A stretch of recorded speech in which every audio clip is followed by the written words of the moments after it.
Now's a good time to remember where tequila's story truly began. In 1795, Cuervo invented tequila. Cuervo. What are you doing here? Cuervo. Anytime someone says Cuervo, I show up. Well, I do know that to be true, but even during ad reads, like... Cuervo.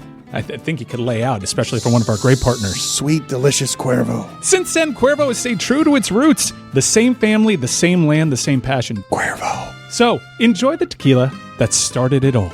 Cuervo. Cuervo. The tequila that invented tequila. Proximo. Cuervo.com. Please drink responsibly. Cuervo. At Sierra, discover joyous deals on great gifts for everyone on your list. Like cozy slippers, ski gear, fishing poles, bikes, large kayaks, even larger canoes.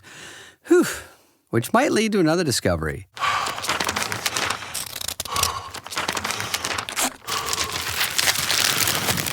Wrapping gifts is the only sport you need to stay fit this season. 'Tis the season to discover great gifts at unexpectedly low prices. Sierra, let's get moving.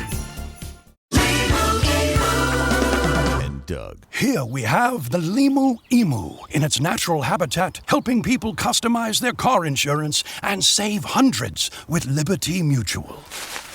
Fascinating. It's accompanied by his natural ally, Doug. Limu? Is that guy with the binoculars watching us? Cut the camera. They see us. Only pay for what you need at libertymutual.com. Liberty, liberty, liberty, liberty. Savings vary. Underwritten by Liberty Mutual Insurance Company and affiliates. Excludes Massachusetts.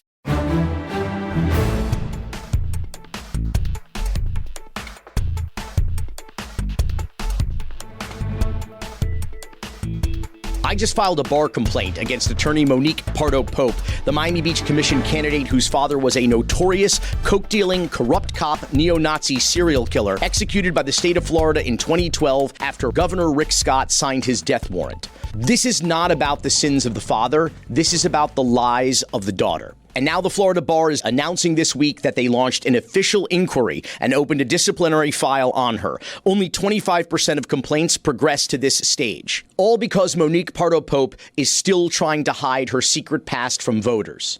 Her father, Manuel Pardo, who believed Hitler was a great man, murdered 9 people in cold blood, shooting, beating, and stabbing them. His only regret, he said, is that he didn't murder 99 people. The only regret that I have is that instead of 9, I wish I could have been up here for 99. He spoke extensively of his hatred for Jews, blacks, gays, and lesbians. His apartment was filled with Hitler books, a Nazi flag on the wall, and a pet Doberman he reportedly tattooed with a swastika.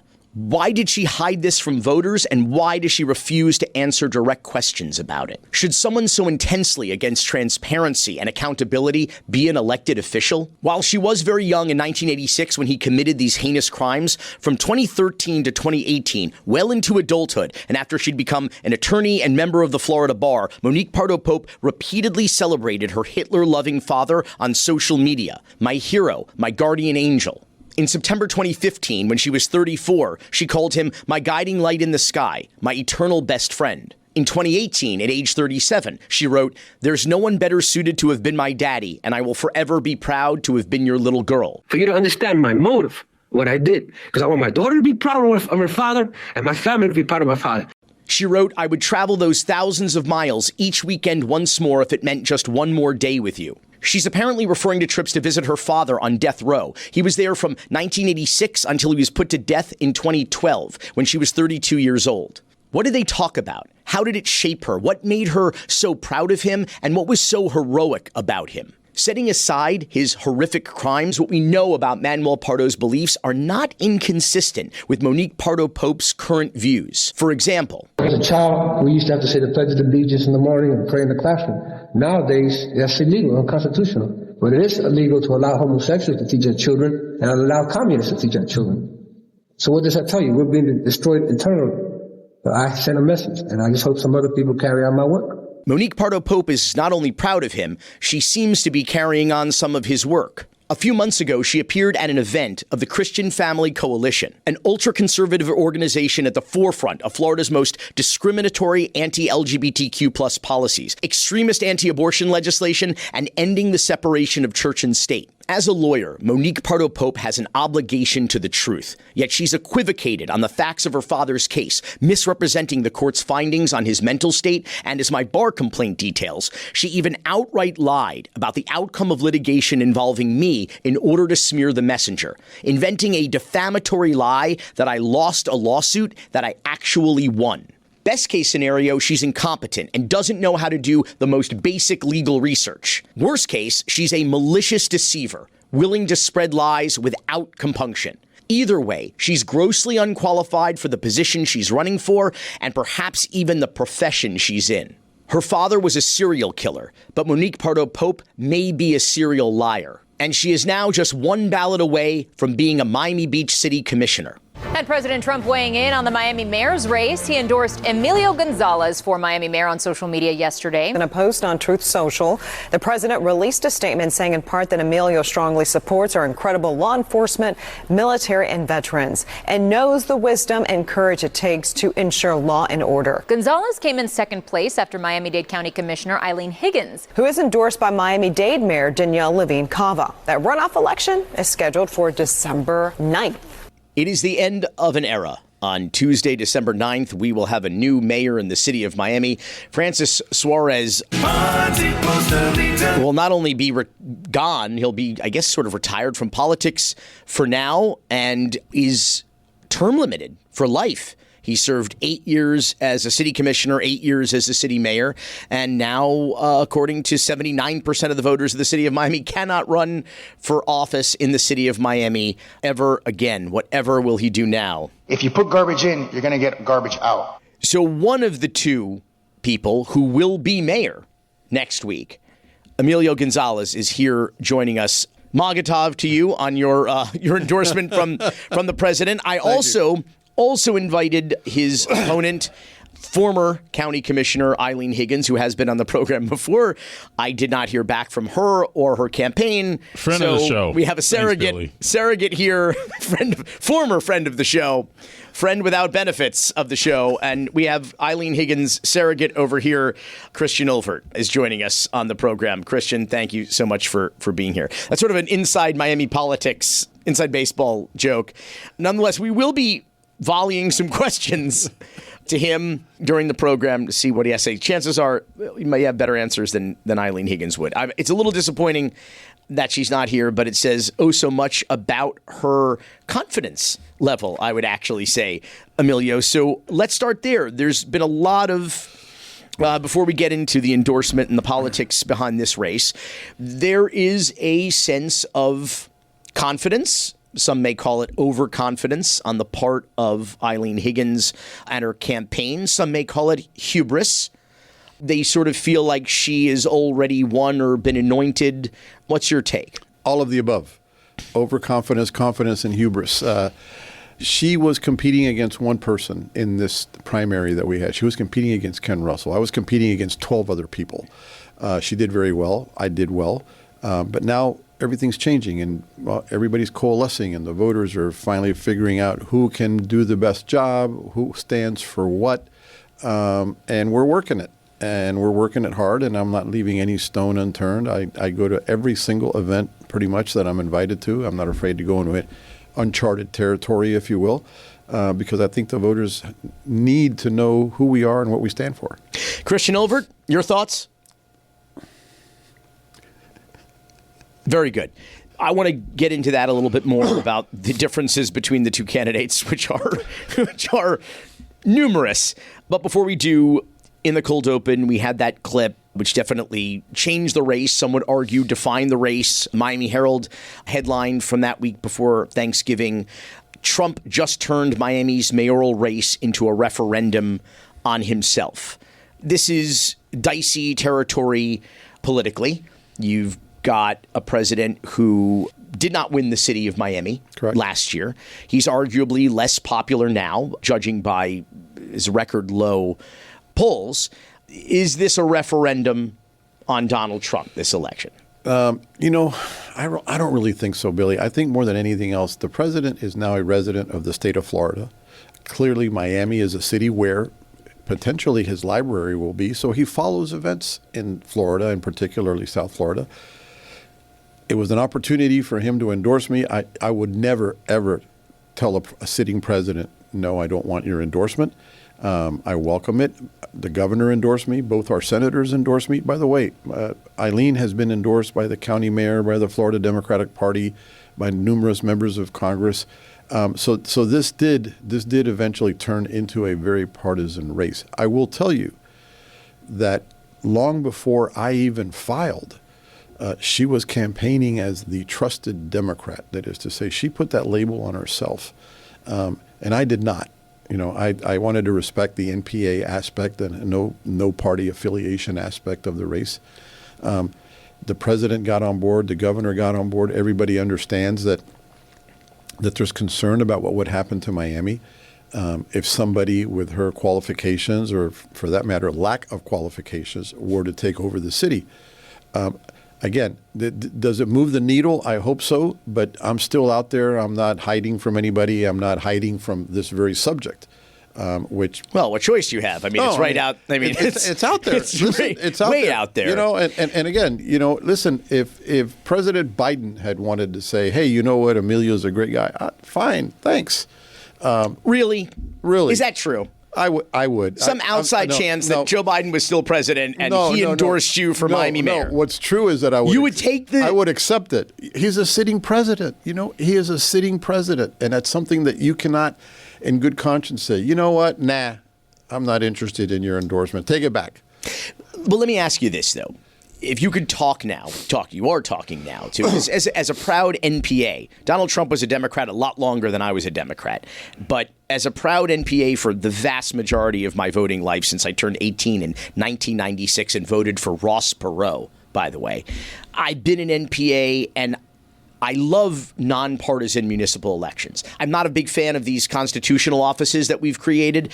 I'm even less of a fan that they're partisan. I really do like a partisan race. I don't like the toxicity and tribalism that seeps in to races when they get partisan, because it's really about what's best for this community from the government that serves you on a minute-by-minute basis, which is what local government does. But here's my question. Speaking to Democrats and NPAs who last summer saw you as a different brand. They saw you as a savior of democracy and the election. You were as we've talked about ad nauseum on this show, the only candidate, the only person who sued the city of Miami to restore the election that the mayor and the city commission had canceled in order to gift themselves an extra year in office. It was an act of insanity. You were the only person who stood up to it. I had Eileen Higgins sitting in that very chair some time ago asking her why, A, she didn't join the fight, and B, why she then fundraised on it the day that you she took credit for that you lost, and was privately telling people, oh, this 1 year delay in the election actually benefits me, while she was telling me a totally different story. Maybe that's not why. Maybe that's why she's not here again today. Christian Ilford, what are your thoughts on this? Sorry, Emilio, in the interest of equal time here, I just wanted to. Anyway, so talk to NPAs and Democrats who may have felt like you were their guy over the summer, but now you have this MAGA mayor thing that may be a turnoff to some of them. I would tell them that nothing has changed, okay? And people were attacking me. Members of the Democratic Executive Committee were attacking me before I even filed, Billy. They were calling me the MAGA mayor. They were saying, and these are all flyers that I got at home, that I'm doing away with public education, that I'm doing away with health care for seniors. And then when I actually... I don't know what the mayor of Miami has to do with any of those things, but this is why partisan politics is so stupid in these races. Absolutely. Listen, I agree. In municipal elections, I vote for the person, okay? Because you know what? You want somebody who's competent. Okay, you know what? I want to make sure that my streets are safe. I want to make sure that the elderly are taken care of. I want to make sure that we don't flood. That's not a partisan issue. Nice parks. There aren't Republican parks and Democratic parks. Nice parks. But my point is, right out of the chute, they started with the, innuendo and defamation, and you're going to do this. Folks, I haven't even filed yet. And they were already piling on. And what that tells you is that they were afraid I was going to get in the race, and that I was going to be a force to reckon with. And they're right, because nothing has changed. You know what? The president has endorsed me. Nothing has changed. My policy state, I have not adjusted any of my policy positions after the endorsement or before it's the same person. I want a Miami that works for everybody. I want a Miami. Listen, and this sounds a little trite, but I tell people this all the time. I don't want to just be the next mayor, because if I wanted to be the next mayor, let somebody else be the next mayor. I want to be the mayor that does the heavy lifting. I want to be the mayor that takes big, bold projects and delivers. That's the guy I want to be. I don't want to be the next guy. I want to get into that heavy lifting in just a moment. I do want to say, nor do I believe that you have to answer for all of the policies and comments for this president, having accepted his endorsement. But there are issues that overlap, these municipal local issues. You specifically mentioned flooding, which for those of us who have lived in this community as long as you have, as long as I have, it doesn't require a culture war or an argument about science. We can just trust our eyes and see how things have gotten worse over time, which neighborhoods are being disproportionately impacted by. You want to call it climate change, sea level rise. It's flooding is what's happening. On sunny days. But do you see when you have endorsements from a governor or from a president who says that we're going to ban the word climate change, there's no such thing as global, that people get concerned because they live in Miami and they're building arcs, right? Because it feels like it's time. And forget climate change. We get a brief shower and Brickell floods. Okay, but I'll turn that argument on its head. Okay, because nothing that the city does that is consequential with regards to infrastructure, we're going to do by ourselves. We don't have the money for that. 75% of our budget is salaries, benefits, and pensions. So that leaves very little money with which to address key issues. But because of what you just said, I have the wherewithal to go to Tallahassee, to talk to the governor and say, you know what? Call it what you want. I need money for this. I can go to Washington and say, you know what? I need your help with this. That is something that I can leverage, not the other way around. We have a situation in Miami where the residents don't take the government serious. The residents fear we talk about weaponization of government a lot. By the way, I am a victim of that weaponization of government. But the bottom line is that a lot of folks aren't really involved because of retribution. So now you have weaponization. I've got folks that tell me, hey, I want to support you, but I'm trying to figure out a way how to do it and have nobody find out. Well, why? Why? Because I'm afraid the city will shut my business down. And I mean, these are serious people. These are not, insignificant small bodega owners. These are heavy hitters in Miami that are afraid that their projects are going to be shut down. So again, nothing has changed. And I have an endorsement from the governor. I have an endorsement from both our senators. Fine. I will go to Washington and I will sit with everybody and I'll say, look, you know what? I need your help. Call it what you want. Miami needs your help and I expect you to deliver. I don't want to belabor the point, but you brought something up, the weaponization of government, which has been a key topic in the city of Miami. We watched it happen transparently in broad daylight, right from the dais. We've heard testimony from countless people who have witnessed it, experienced it, been victims of it, memorialized it. We have a $63.5 million civil federal judgment against Joe Carollo for doing just that. Is there not some incongruity, though? We're sitting here talking about the weaponization of government, and we have a president who is now famously and openly and transparently weaponizing government against his enemies and weaponizing the DOJ and even the Department of War, whatever it's called now. Again, meaning, is there not some concern that, like I said, there's an incongruity, if not a hypocrisy there? The concerns are valid, but I will tell you that I would be committing mayoral malpractice, if you will, for lack of a better term, if I want to make that the beach I'm going to die on and not worry about my residents. You can only be against stuff so many times. I want to be for things. I want to be the best mayor the city has. If our federal government, if our state government is conducting itself in a way that a lot of people disagree with, fine. That's why we live in a democracy. But I don't want to be the one, like other mayoral cities. I'll mention one. You've got, Michelle Wu in Boston, who's basically declared war against the federal government. You've got in Seattle, where ICE is more under attack than the delincuentes. That's not me.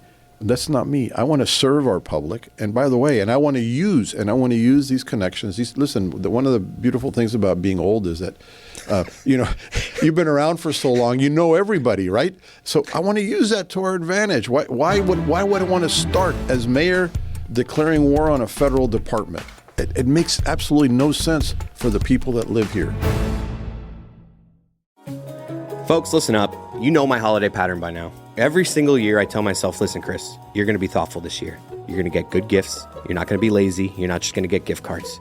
And this year, guys, I have news. I pulled it off. No panic, no sad little card. You know what I gave? I gave an Aura frame. Like, why is it so hard to find a personal gift these days? It's for the people I'm closest to, my parents, my wife, my in-laws, my kid, like the most important people in my world. I have no idea what I'm supposed to get them as a gift. But one thing I know, people light up when they get photos. People love photos. So I loaded up my Aura frame with all the moments I know they'll love. My daughter being adorable, random selfies, group pictures where none of us are looking in the same direction. I kept adding them because Aura lets you send unlimited photos and videos right from your phone anytime. And the best part, you can preload the thing before it even ships. So when it's open on Christmas morning, all the memories are already there. I'm telling you guys, this is a great gift. And folks, for a limited time, save on the perfect gift by visiting auraframes.com to get $35 off Aura's best-selling Carver matte frames, named #1 by Wirecutter, by using promo code DLB. This deal is exclusive to listeners, and frames sell out fast, so order yours now and get it in time for the holidays. Support the show by mentioning us at checkout. Terms and conditions apply. It's the holiday season. Fantasy football probably not going your way like most of America. Your football team, hopefully you're still in the mix. If your college football team is in the mix, congratulations, you've made it this far. Why don't you toast your friends with some Miller Lite at the holiday party? It is a surefire winner. It's a holiday season right now, so why don't you celebrate the 50th anniversary of my favorite beer, Miller Lite. Every time I crack open a Miller Lite, I look around at my friends and family and I think, yeah, this was a right call. It's a taste you know you can depend on, brewed for flavor, with simple ingredients like malted barley, rich balanced toffee notes, and that iconic golden color. And at 96 calories and 3.2 carbs per 12 ounces, it lets you enjoy the season without weighing you down. The best holiday beers are the ones you don't expect. Miller Lite, great taste, 96 calories. Go to MillerLite.com/Dan to find delivery options near you. Or you can pick up some Miller Lite pretty much anywhere they sell beer. 'Tis Miller time. Celebrate responsibly. Miller Brewing Company, Milwaukee, Wisconsin. 96 calories, 3.2 carbs per 12 ounces.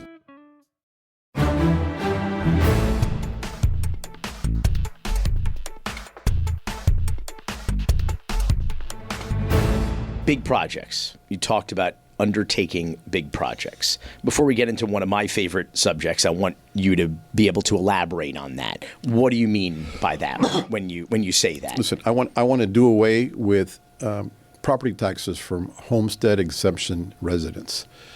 It can be done. The math will allow us to do it. I want to talk to the state about doing away with the death tax. If you want, I can go through these if you like. We have calculated that the city of Miami's budget, which, by the way, has grown exponentially in the last 5 years, probably doubled. But our standard of living has not doubled. Our quality of life has not doubled. So we figure that homestead exempted properties produce about $102 million a year for the city budget. 102 sounds low. It's less than 7% of the total budget. Where's the rest of it come from? It comes from fees from all the commercial buildings, all the high rises and so forth. Remember, we're talking about single family residents that have a 3-bedroom house, somewhere in Shenandoah. 103 million. 103 roughly. Okay. We also just had the state CFO come and say, you know what, Miami residents, you guys have been overtaxed to the tune of $95 million. And that includes all sorts of waste and fraud. So you're looking at a delta of $7 million. You mean to tell me you can't find $7 million in efficiencies in a $3 billion budget? You almost have to try not to be able to do that. So again, it isn't, by the way, I don't know, not too many people know this. When I was city manager for 2 years. My second year budget was actually $100 million less than my first year budget. And we didn't miss a beat. We just looked for efficiencies. That's one area that I think we could be incredibly innovative in putting more money in our residents' pockets. Housing is expensive here. Okay, living here is expensive. I've noticed. Yeah, I think we all have. But you know what? The city of Miami is not going to build you a house. We don't have a housing authority. We can't have. The federal government won't allow any more housing authorities. So the idea is to put more money in people's pockets. And you start, by the way, this isn't an end all. You start there, and then you start look for other opportunities. The state of Florida may usurp all of this anyway by putting some sort of state constitutional amendment on the ballot. And if it makes it to the ballot, obviously people are going to vote to eliminate. It will pass. Yes, people are going to vote to eliminate it. I don't know that they fully understand that. I don't necessarily know that it's the best idea, but I do want to get into the specifics on it with the city of Miami. You mentioned the $94 million that the CFO of the state, Blaise Ngolia, came in and announced. But that was not exactly a forensic accountant. No, they were talking about the increase in budget over a period of time based on inflation, based on certain formulas and calculations, and rather than actually looking at line items. I mean, if you asked me, where's waste? I could off the top of my head, I could name several, five or one of the things that Blaise did, 8-figure. One of the things that Blaise did is essentially at the macro level, right? And a very interesting statistic: Miami's population has grown by only 23,000 people. It costs something like $15,000 per person in services. Seems like a lot. Per person. A family of 4 moves to Miami, it's going to cost $60,000 worth of service. Those are at the macro levels, but you're absolutely right. Look, they won. I said, I am going to conduct a forensic audit of the city budget. I want to know where the money is. Why? Because anybody can promise anything, but you know what? You got to pay for it. I told you 75% of our budget is salaries, pensions, and benefits. That leaves 25% to actually do stuff. You've just brought up a very important point. Most of the budget, most of the money that these cities spend, that taxpayers are paying for, is to pay people who no longer work at the city. Yes. That bottom line, am I wrong? Listen, they're paying them to not work at the city anymore. I'm not saying that they didn't earn it. I'm not saying nobody has. I mean, I don't think any private industry offers like real pensions in that form anymore. But my question is this: you're never going to solve that problem. It's an imbroglio, no pun intended. But what I'm saying is that if you start cutting from the budget, it's not going to be from that 75% per se of pensions that you're obligated to pay out. It's going to wind up being from services that the current residents and homeowners and business owners need in the city, right? So I'm not saying there's not waste there. I'm just saying, like, how do you... Just to give you an idea, when I was a city manager, somebody handed me a piece of paper when we were looking at the budget. It had like 8 names on them, and they were 8 City of Miami employees who, in retirement, made over $250,000 a year. I'm in the wrong line of work. I get it. 250. There's 8 of them, at least. Okay?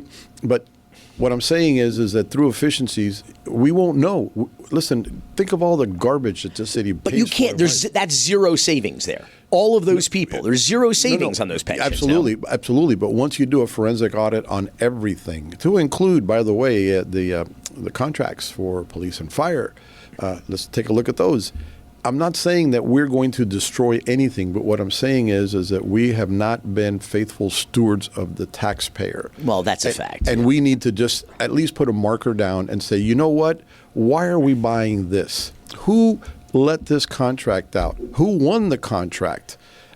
Those are questions that I don't find those to be unreasonable questions, because nobody has been able to come up with the right answer. Remember the famous $400 million bond for resiliency and affordable housing? I remember. Where is it? I asked that rhetorically. You know, I'm sure they're spending it somewhere. I know that they have plans to spend it. A lot of it has been unspent 6-7 years later. Why? So again, I think that my going in there day one, I know what to look for. And I'm going to ask all those questions. And I'm going to say, hey, you know what? Let's talk about this line item and that line item. And who let this RFP out? And what were the requirements? And oh, by the way, who won? You know, businesses don't want to compete here anymore. Why? Guess what? They think this is a corrupt city, and they know who already is going to win before they even let the RFP out. I think, by the way, not a good parody song for the show, Roy. Who let the RFP out? I don't think the street. I don't know what that. No, I don't know. So I appreciate the specificity of day one forensic audit. I don't know that I've heard those kinds of specifics from your opponent. Hang on, should we ask any specifics? on day one? Okay, never mind. Well, so the other one that I feel very strongly about is what I call the death tax. Okay, I have a really nice house that I paid a very modest amount for. Because of the valuations in Miami-Dade County, my house is worth like 15 times what I paid for it. People in Miami cannot afford to live in the homes they built. Correct. Yeah, with their own hands. So the day I pass, my daughter won't be able to inherit my house. Why? Because the valuation on that house will be so high that the real estate taxes will go from about the $6,000 that I paid. Right, you would have been grandfathered in, and she will not be. So, and my point is, she'll be forced to sell and move, and my house will. Because even with all that money, she won't be able to afford to live in Miami. She'll have to move to Arkansas. So not that there's anything wrong with Arkansas. So that's a state issue. Sure about that? I don't know about that. Would you accept the endorsement of the governor of Arkansas? I don't know the governor of Arkansas. I bet you would actually. But, hey, it's Sarah Huckabee. Sarah Huckabee. Now that you mentioned Sanders, she got married. Sarah Huckabee Sanders. But yes. She married the colonel? Holland? Who let the RFP out? Roy. All right. So again, by the way, this is a state issue. There's got to be a formula. There's got to be a way where there's a portability, if you will, so that I can leave my house to my daughter. You can leave your house to your kids, and not have them forced to sell because the real estate taxes went from $6,000 to $90,000, which, by the way, nobody in this city makes $90,000, basically. You can't find a house here for less than $500,000. And if you do, buy it quickly because it won't be on the market long. So again, these are the big issues. Another one, and tell me when you want me to stop. Listen, as mayor, I'm entitled to health insurance, which, by the way, I never accepted when I was a manager because I didn't need it. But why couldn't the rest of the city of Miami residents be eligible for the same health insurance that their mayor and commissioners are entitled to? We're not going to pay for it. We'll make them eligible. They can then negotiate with whatever provider. I think it's only fair. These are the things that I think. By the way, I think the number of uninsured residents of the city of Miami is about 16% of our residents are completely uninsured. It sounds terrible. Is that unusually high? For a major city? I think it's high. It's not unusually high, but it's high. And by the way, if you have a great insurance, keep it. I kept mine. But so these are things that we want to do. Was that just if you like your doctor, you can keep your doctor? Was that what? No, but you just Obama us? No. By the way, President Obama will not be in charge of this program. Let's just put it that way. But will President Trump? But again, listen. Another issue: child care and elder care. You have working families that have to decide whether to stay home and take care of the kids or work because it costs like $14,000, $15,000 a child. Just don't leave the children in the car. It's too hot. Yeah, in the summer. That's why we have. Or like by the pool, with no gate. By the way, that's why we have a county heat officer to tell us these things. Thank God. Christian, what do you think? Christian Olvert. All right, nothing. So you've got child care, elder care. I mean, all of these things are things that we should consider as. And the city could help provide or subsidize That's why I use the tagline "Families First." Let's help our residents first. Let's not so much concentrate on the guy that pays $30 million for a penthouse. I don't want to say it's socialism, Emilio. It sounds like not at all. It sounds like socialism. Now, listen, you and I could say like the measure of a functioning society, particularly a wealthy society, is how you take care of the people who are less fortunate or are sick or infirm, your children, your elderly, and certainly it's helpful for the economy. I would argue to have child care and elder care opportunities because it gets people out, as you said, out into the workforce and involved in the economy. By the way, the city of Miami riding the Metro Rail with Eileen Higgins. Just to give you an example, the first week or so I became the city manager, I was informed that the city operates 3 child care centers. I had no clue. Did you know that? No. The city operates 3. They're city employees. I went to visit all 3 of them, and I'm like, wow.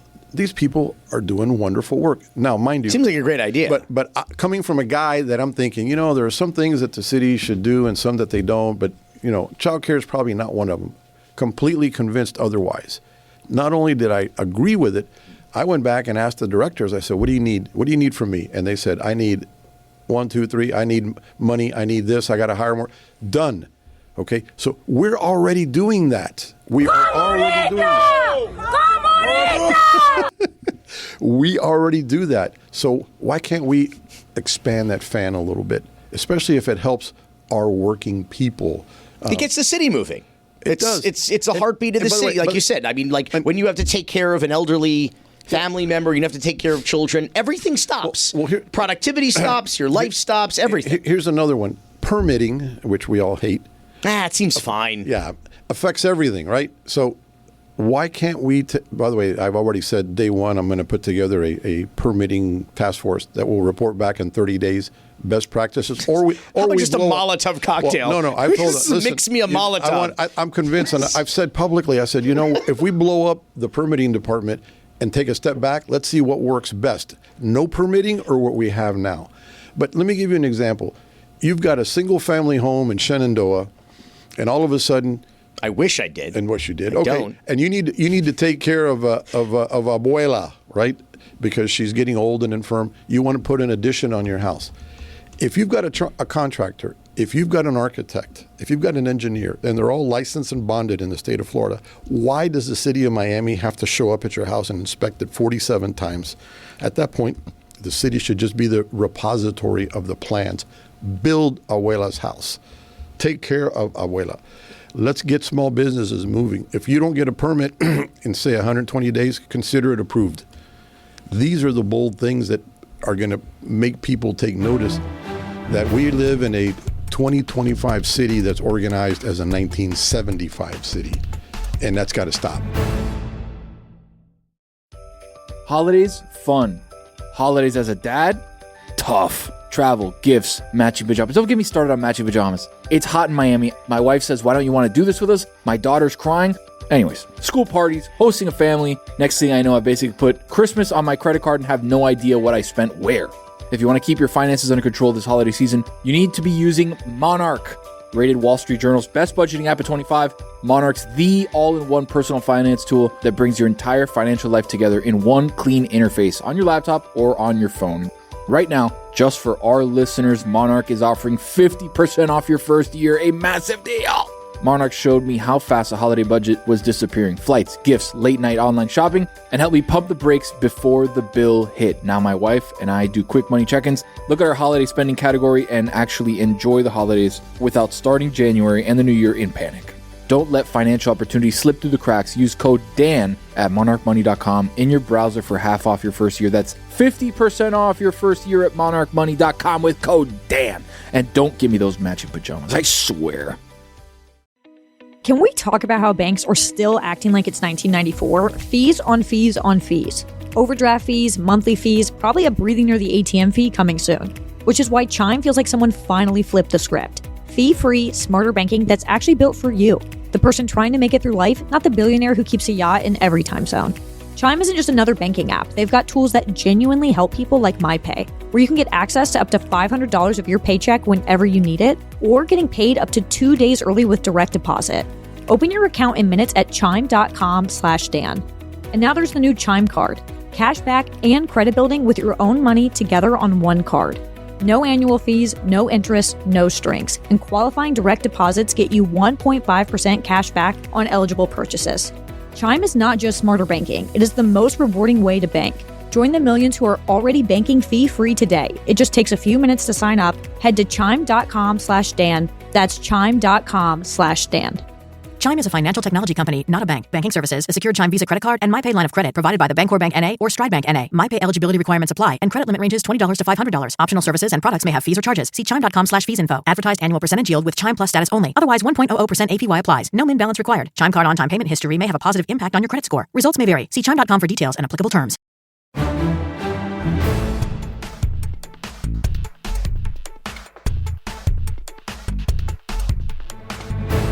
I got to ask this question because call it a federal policy that does dramatically impact people in particularly a city like Miami, a city of immigrants, a city where, what is it, 60%? What yes, is the percentage? 60-70% were born outside the country. And I'm going to ask it in the context of the 287G agreement, which is a partnership program of ICE and local law enforcement agencies, of which City of Miami and City of Miami Police Department has one. I was at that meeting. It was one of the most attended meetings, if not the highest attended meeting at public comment that I've ever seen, let alone attended. And it was really, really powerful, because this was not a bunch of latte drinking, liberal, East Coast elitist, white activists.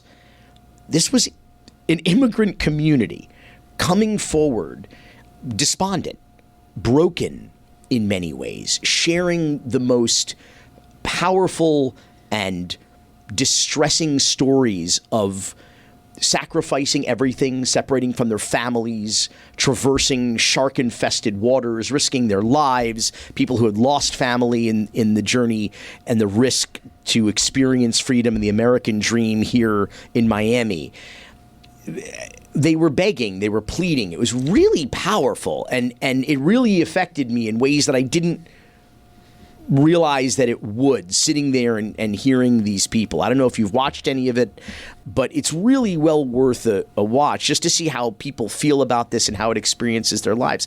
What do you say to those people who would be your constituents, who are scared in their own homes, in their own country, in their own community, because they feel that their police department is colluding with ICE to send them away, maybe to a country that they weren't born in, that they've never seen, that maybe they were born into but don't even remember because they were single digits when their parents put them on an airplane with a Catholic priest in Pedro Pan and sent them to this strange country which became the only home they ever knew. It was powerful shit, dude. And it was hard not to be really moved by it and to really put a face and a name and stories onto these things that we sometimes think of as being very archaic. What do you say to those people to reassure them? Billy, I spent 2 years as a federal immigration director, and it is probably the best job I ever had. And I got to tell you, for me personally as an immigrant, to be able to establish immigration policy, carry it out, be able to help people, that was powerfully moving in itself. I used to get mail, I don't like people reading my mail. So whenever somebody would write a letter to Director de la Migra, the letter would make its way to my desk in stubby little pencil. And I would read every single one. And every one of them was a heartbreak. I had to call parents whose kids were killed in combat, but they weren't citizens yet. I naturalized over 150 soldiers that died in battle, but that were not U.S. citizens. By the way, the immigration director has the power to posthumously naturalize those people. So the idea that you would have a mayor that is uncaring, I think, is a fallacy. I am the immigration director who's going to be the mayor of the city of Miami, immigration director who will be mayor of the city with the largest immigrant population. I will flip the argument on its head. I know where to go. I know who to talk to. I've already said publicly that one of the first hires that I'm going to make is I'm going to create an immigration services coordinator for the city of Miami. All big cities do. New York City has an immigration commissioner. We should have the same. And we should have a clearinghouse for people who are distressed, who have a problem, who maybe their attorneys have turned on them. People might be scared to reach out to that office or come to that office. But that's because me as the former immigration director is the mayor. I'm going to be there to tell them, you know what, I'm here for you. I know who to call. I know who to go see in Washington if somebody crosses the line. The 287G program is very controversial. I believe the city of Miami is limited to 3 officers, and they're kind of on call. To my knowledge, they're not always assigned to DHS. And again, I will always, always advocate for my community, for my immigrant community, but I'm never going to ever advocate what other mayors in large cities do, which is you got a thief, a thug, a rapist, a murderer. Oh no, let's put them back on the street because I don't want to give this person to ICE. No, that's never going to happen. And it happens now, by the way. And it happens now. So before we go, you've already said that day one you're going to do a forensic audit. I imagine you're going to, you said it on CBS, that you're going to be replacing the city manager. You're going to be hiring a new city manager, obviously with the consultation, I suppose, of the commission. What other day one? When I say day one, that could be week one, it could be month one. What are some of the initial, top line things that that would make things different, that would let people know that's a new era in Miami? I want a forensic audit. I'm going to pick a new city manager within the week. I want to create a immediate task force on permitting, an immediate task force on procurement. I want to publish a Citizens Bill of Rights, which does exist in every city agency, so that residents, when they go in, they know what their rights are. They know that their rights can't be trampled. I've already said that I'm going to chair the commission. And not only am I going to chair the commission, I'm going to let anybody speak about anything they want. Not, hey, if it's not on the agenda, be quiet and go home. No. You want a minute to talk about something that's not on the agenda, knock yourself out. That's what a representative democracy stands for. And that's not what we've had in the past. By the way, I want to have Saturday meetings. In fact, I'm thinking my first meeting will be on a Saturday, just to break the mold. People can show up. Right now, they have to juggle. Do I go to the meeting? Do I go to work? Am I going to get fired? Sometimes you show up at a meeting and then they cancel the meeting, or they don't want to hear your item, or it's deferred any number of things. So again, I want to do things differently. And the other thing is, as you've heard me say in Spanish, se acabó el relajo. The idea that you can get away with just about anything and you're okay. You'll still have a job. No. Just because it's not criminal doesn't mean I won't fire you. Okay? It doesn't. If you are behaving in a way that is unprofessional, if you are abusing a resident, if you are taking advantage of your position, even if it's not criminal, you're gone. Period. And I think you have to put a marker down. And I look forward to firing that first person, because I'm serious. You've got to be able to. People have to be able to say, "Wow, this guy fired Billy. Shit, he's serious." And that's the only way you can get people's attention to all of this stuff. And then we just start chopping away at everything that ails our residents. But I've got to tell you, walking the streets of the city, they all tell me the same thing. The city's corrupt. The city's broken. The city's this. I don't trust my commissioners. They're in it for everybody up there. Is that top three? What's top three of, like, when you're knocking on doors, you're talking to 1 million people, right? Or thousands anyway. What are top three things by far, corruption and governability. They all listen. Miami residents will tolerate everything, just about, but they won't tolerate the fact that they've had no choice. Yeah, they have to. But somebody tried to steal their election. That they won't tolerate, and that they remember. So when I talk to people, they're like, "No, the delincuentes, they all got to go.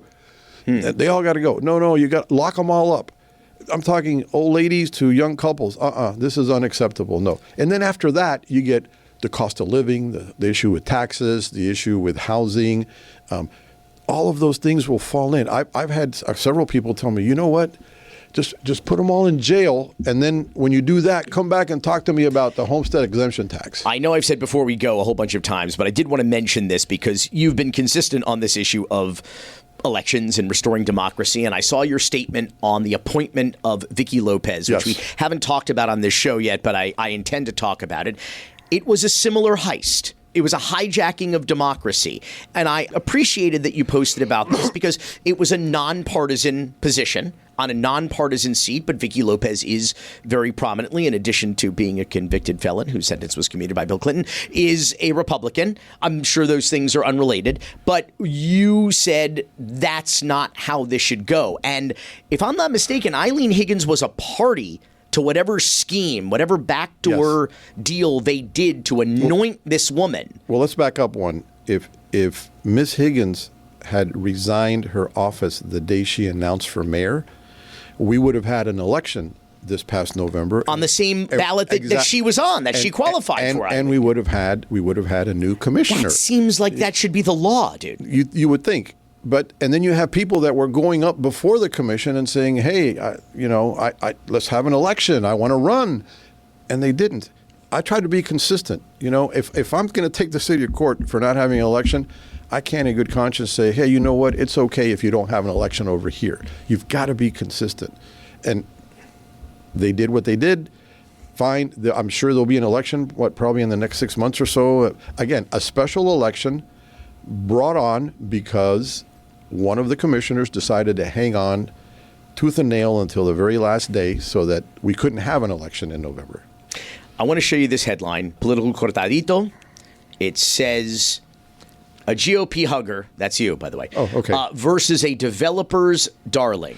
Miami's mayoral race just got defined. We talked about your MAGA credentials and your esteemed list of endorsements, but this was incredibly compelling about Eileen Higgins, because we could talk about your donors, but that list was and that fundraiser that they talk about there kind of made my stomach turn, because I was like, oh, it's just the usual suspects. Well, it's like business as usual in the city of Miami. I read that article, and listen, I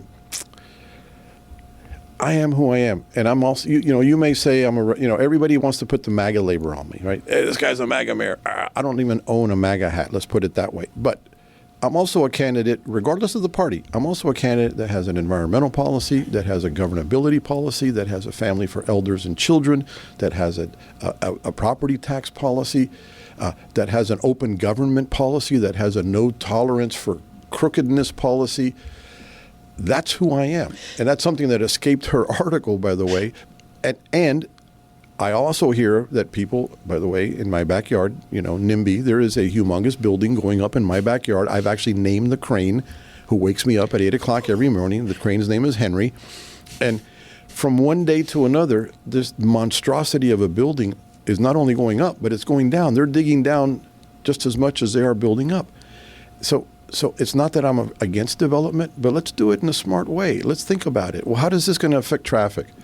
How is it going to affect flooding? How is it going to affect the school system? That's something people don't, you build all these skyscrapers. Thank God, Billy, that these are all part-timers, because if they all moved in with their 3 kids, one, we wouldn't be able to walk down the street. Well, you wouldn't be able to flush the toilet again. And the kids can't go anywhere to school. But what about Eileen Higgins' list of sponsors concerns you or should concern residents? It should concern everybody, because, this whole business of her facilitating permitting. You can facilitate a permit to build a 12-story building, but a small shop owner can't open it up. We're going to concrete the city. Everybody knows she's the developer's diva. If you're a developer and you got an issue, you know who to go to. And whatever the amount is, you know who to go to.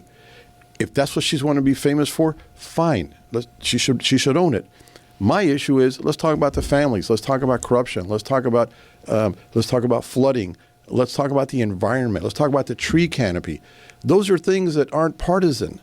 Okay. And by the way, there's no money in tree canopies. You do it because it's our city, and I want my daughters and my grandson to grow up in a nice city. My family lives here. They're going to live here forever.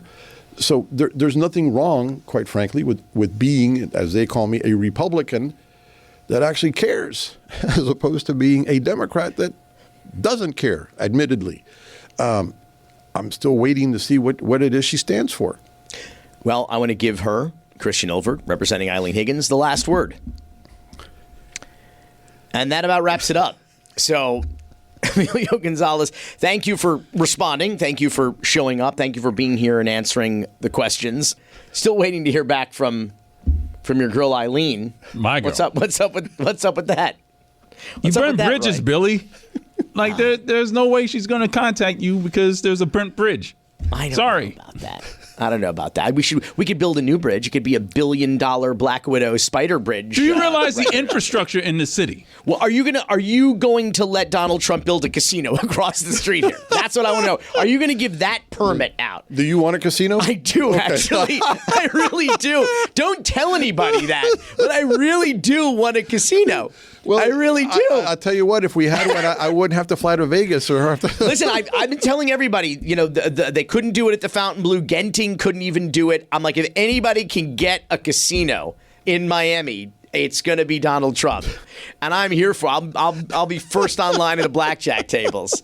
I can't wait. Emilio Gonzalez, thanks for being here. Good luck to you. Me. Thank you, sir. Appreciate it. Roy, as we wind down the year and the mayor's race happens next week, And these last couple of episodes, we're going to be saying goodbye to a whole cast of characters. It really feels like a grand finale. Obviously, as you know, there'll be no more Joe Carollo.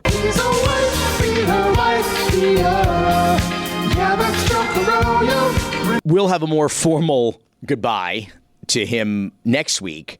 But as I sort of go through the memories of the years, I'm reminded of this Miami moment from a Miami City Commission meeting almost 2 years ago now, in which Frank Pichel, who is a former Miami cop from way back in the day, who later became a mayoral candidate and also been arrested a handful of times as well. You know why? Hashtag because Miami. Frank Pichel showed up to public comment at a commission meeting a couple of years ago and just went ahead and threw out that Miami Mayor Francis Suarez had allegedly been institutionalized in a mental hospital because he's wacko. That is a direct quote. And then nobody ever said anything about it or talked about it ever again or followed up about it. You know why? Hashtag because Miami. Cocaine's. Between you and Francisi has spent over $25 million of our taxpayers' money, embezzlement, to protect Joe from all the lawsuits. And Francisi, so he can travel the world to make himself presidential, to run for president, that idiot that I've known since he was 8 years old. I know that he was institutionalized in a mental hospital because he was wacko, still is. Why do we have to pay for this? Now, I'm suing everybody. Now's a good time to remember where tequila's story truly began. In 1795, Cuervo invented tequila. Cuervo. What are you doing here? Cuervo. Anytime someone says Cuervo, I show up. Well, I do know that to be true, but even during ad reads, like... Cuervo. I think you could lay out, especially for one of our great partners. Sweet, delicious Cuervo. Since then, Cuervo has stayed true to its roots. The same family, the same land, the same passion. Cuervo. So, enjoy the tequila that started it all. Cuervo. Cuervo. The tequila that invented tequila. Proximo. Cuervo.com. Please drink responsibly. Cuervo.